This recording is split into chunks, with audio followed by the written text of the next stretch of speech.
Eh bien bonjour à tous et à toutes, bienvenue pour ce premier épisode de notre nouvelle série. Que sont-ils devenus?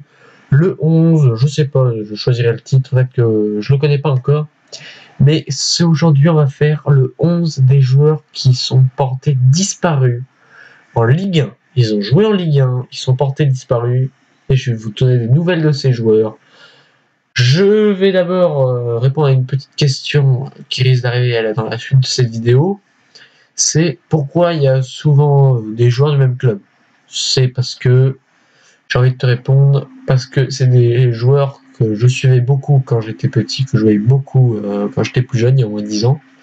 Il y a moins de 10 ans quand même, en 2009 ou vers 2010, que je suivais beaucoup à la télé ou sur l'équipe, sur les réseaux sociaux, et que j'avais envie de retrouver. Et c'est eux qui sont en priorité en ce 11. Il y aura certainement un deuxième 11 de la Ligue 1, après il y aura la première ligue, la Liga, voilà.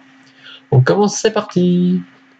Et le premier, c'est le gardien de but du FC Sochaux, Pierrick Cross, qui avait été la doublure de Teddy Richert, le gardien emblématique du FC Sochaux dans les années 2010-2011. Il avait ensuite rejoint l'AS Saint-Etienne avant de, aujourd'hui, être au Red Star. Il évolue au Red Star en tant que gardien de but, toujours. Oui, il n'a pas changé de poste.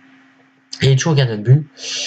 Il était gardien de but du club depuis 2 voire 3 ans désormais. Il avait connu la Ligue 2, la Nationale, il a tout connu avec le club francilien, à part la Ligue 1. On espère bientôt le revoir dans notre championnat de cœur.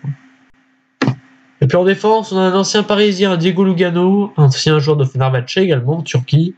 Il évolue désormais en Uruguay.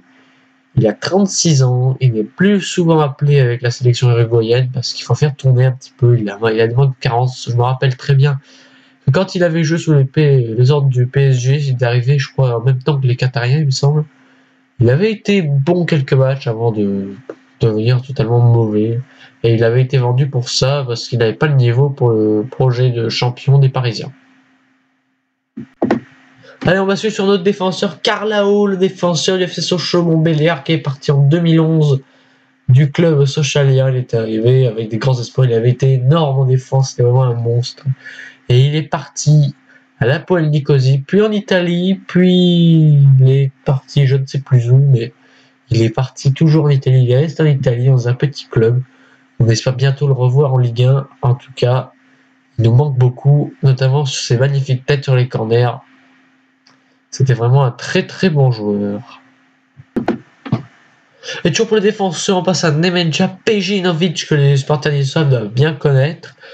Il avait évolué sous les couleurs niçoises jusqu'en 2014, avant de s'envoler vers l'Arabie Saoudite, le Qatar, comme un peu tous les joueurs font ces dernières années quand ils sont perdus dans leur carrière.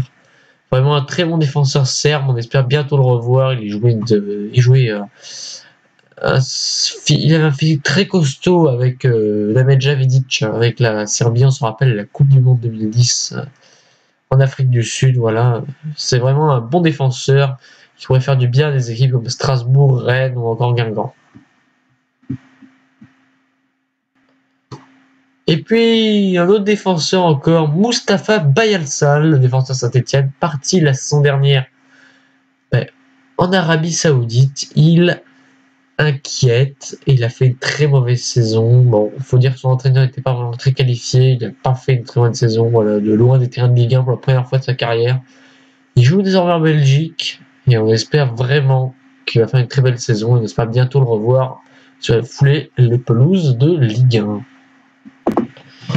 Allez, ce qui est des milieux de terrain, on va parler de Marco Estrada, l'ancien milieu de terrain du Montpellier Hérault Football Club et d'Everton. Il évolue aujourd'hui au Chili depuis maintenant 2 ans. Il est âgé de 34 ans. On se rappelle de ses magnifiques coups francs, ses buts de loin. Un véritable monstre, comme disait René Girard. On passe sur notre milieu de terrain, moins connu en Ligue 1, plus en Ligue 2, mais il a quand même bien joué en Ligue 1, hein, je vous rassure, autrement j'aurais pas pris. Sébastien Piocel, le capitaine de Arles-Avignon pour la saison 2010-2011, qui avait également joué une petite saison de plus, je ne sais plus quand, qui évolue aujourd'hui avec le club arlésien en district régional. Il est âgé de 38 ans aujourd'hui, l'ancien nimiste. Ça fait vieux et ça remonte beaucoup quand même quand on voit les qualités que possédait ce joueur il y a 6 ans et qui maintenant les met au service du championnat de district régional.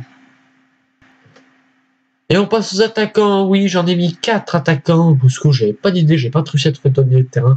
Filip Djordjevic, extrêmement bon attaquant avec le FC Nantes, qui était parti à la Lazio Rome pour une somme entre 10 et 15 millions d'euros ou quelque chose comme ça.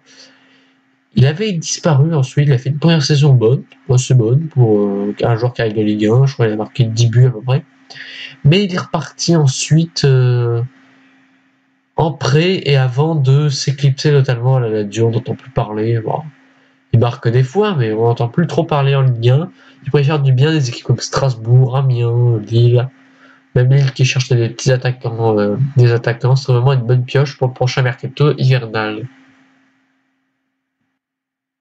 Et l'autre attaquant, c'est un Bordelais, Guillaume Aubertan, le buteur des Girondins avec ses qualités de dribble magnifiques, qui était parti à Newcastle et qui a signé en Italie cet été. On espère qu'il va faire une meilleure carrière, hein, parce que sa carrière avec Bordeaux est très bien commencée. Bon, il a rapidement été mis dans l'ombre par Chamac.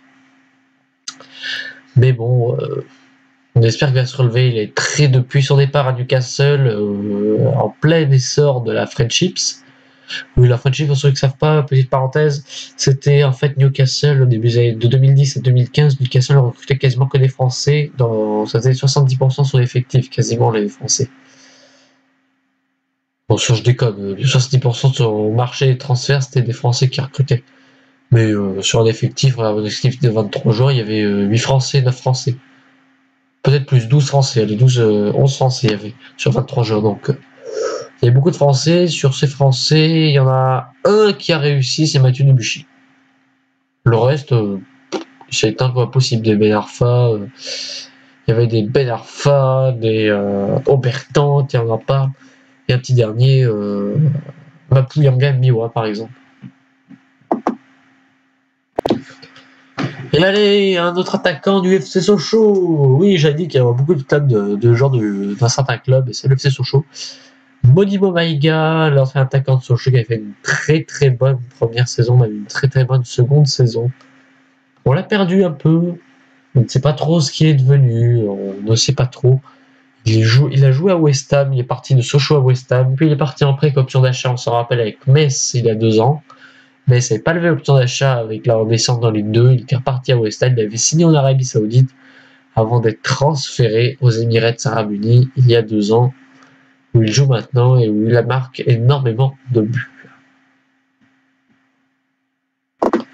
Et pour clôturer ce 11, on va parler de Marouane Chamakh, l'attaquant phare des Girondins de Bordeaux lors de la saison 2009 et 2009-2010. L'attaquant marocain qui n'a plus été sélectionné avec le Maroc depuis près de 2 à 3 ans. Depuis 3 ans, excusez-moi. Ne figure plus sur les tablettes des clubs de Ligue 1. Il est très peu recherché. Il a du mal à trouver des clubs. Il a joué à West Bromwich Albion, Cardiff City. Il a même perdu ses cheveux entre-temps. Après son départ de Bordeaux pour Arsenal, puis Arsenal pour Crystal Palace, puis West Bromwich Albion, puis Cardiff. Et maintenant, il est libre. Il pourrait rendre de bons services à la Ligue 1. Il est âgé 30 ans. Et on dirait que physiquement, il en a 40. Voilà, j'espère que vous avez apprécié ce premier 11. C'était un 11 Ligue 1 des joueurs qui ont disparu. J'en fais plein des 11, voilà, je vous en promets. Voilà, il y aura plein de 11. J'espère que vous avez aimé. C'était Ghost. Oh bah...